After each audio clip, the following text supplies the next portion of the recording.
Assalamualaikum warahmatullahi wabarakatuh. Kami dari kelompok 2 di sini akan mempresentasikan hasil dari presentasi kami, yaitu dari praktikum Sistem Komunikasi Bergerak pada modul 1 Walk Test. Di presentasi ini disusun oleh Wijaya dengan 05, kemudian Wafda dengan 06, kemudian Lulu dengan 07, dan Wahyu dengan 08. Next. Oke, jadi walk test dalam pengukuran kualitas sinyal LTE merupakan metode pengukuran kualitas sinyal dengan berjalan kaki di area indoor. Umumnya, ini dilakukan di gedung perkuliahan, perkantoran, apartemen, dan pusat perbelanjaan. Tujuan dari walk test ini untuk mengetahui dan menganalisis kondisi sinyal berdasarkan nilai RX level dan RX quality-nya. Next. Kemudian untuk walk test itu ada dua jenis pengukuran, yaitu untuk idle mode. Idle mode yaitu UE tidak melakukan panggilan atau tidak menduduki kanal. Yang ini digunakan untuk mengetahui keluaran sinyal di area tertentu. Next. Yang kedua itu ada dedicated mode. Nah, yang ini itu UE dalam kondisi melakukan panggilan atau menduduki kanal. Dedicated mode ini digunakan untuk mengidentifikasi kualitas suara dan data. Next, dalam parameter RF LTE dalam walk test itu yang pertama ada RSRP atau Reference Signal Receive Power, yaitu untuk mengukur kekuatan sinyal terima dalam dBm. Makin jauh UE dari site, makin kecil RSRP. Pada RSRP ini memiliki standar kategori yaitu baik ada di minus 90 sampai dengan minus 70 dBm, dan ada pada cukup baik pada minus 109 sampai dengan minus 91 dBm, dan pada kualitas buruk yaitu pada minus 130 sampai dengan minus 110 dBm. Selanjutnya yang kedua yaitu SINR, Signal to Interference Noise Ratio, perbandingan antara sinyal terima dan interferensi. Semakin banyak hambatan, semakin kecil SINR-nya. Kemudian ada standar kategori. Yang pertama kategori baik yaitu min 90 sampai dengan min 70 dBm. Kategori cukup baik dari min 109 sampai dengan min 91 dBm. Lalu ada kategori buruk dari min 130 sampai dengan min 110 dBm. Lalu yang ketiga ada RSRQ, Reference Signal Received Quality, itu perbandingan antara RSRP dan RSSI.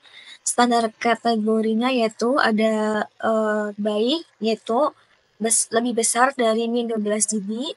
Kemudian kategori cukup baik yaitu min 18 sampai dengan min 12 dB. Lalu kategori buruk ada di lebih kecil dari min 18 dB. Lalu ada event pada walk test.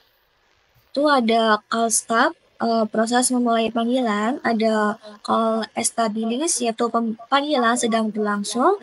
Selanjutnya ada call end, panggilan berakhir, ada pull call, panggilan tertolak karena kanal penuh, ada drop call, panggilan terputus karena kanal penuh, dan over, perpindahan UI antara sel tanpa pemutusan hubungan. Lalu ada kill resolution yaitu perpindahan UI antara sel dalam idle mode, ada radio link integration yaitu pembahasan aktif SIG baru, lalu ada radio link removal yaitu pemindahan aktif menjadi monitoring night pulse. Oke. Kemudian di sini ada kesimpulan.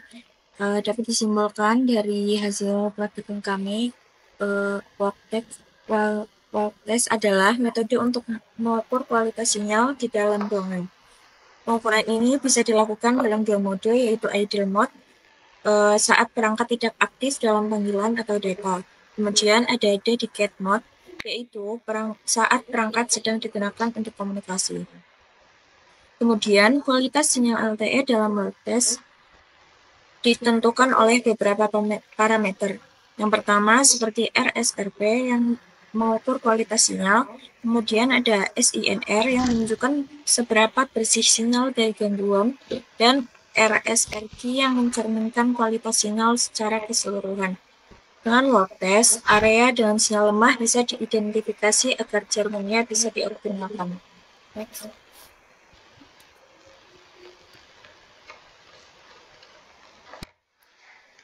Kemudian melalui pengukuran yang kita lakukan, kualitas sinyal di kampus kita, Telkom University, menunjukkan variasi di berbagai area.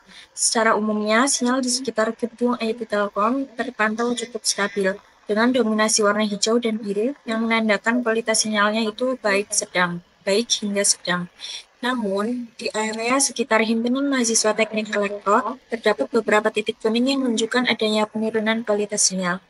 Jika ada titik merah atau hitam, besar kemungkinan wilayah tersebut mengalami sinyal lemah atau bahkan dead zone. Lokasi kualitas sinyal ini dipengaruhi oleh beberapa faktor, seperti hambatan fisik dari bangunan dan pepohonan, kemudian jarak ke BTS, serta jumlah pengguna di masing-masing lokasi. Semakin jauh jarak dari BTS, kualitas sinyalnya maka akan cenderung melemah, terutama jika banyak penghalang di sekitar.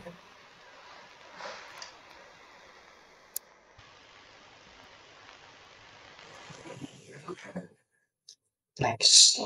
Oke, jadi itu penjelasan presentasi dari kelompok 2 pada praktikum sistem komunikasi bergerak.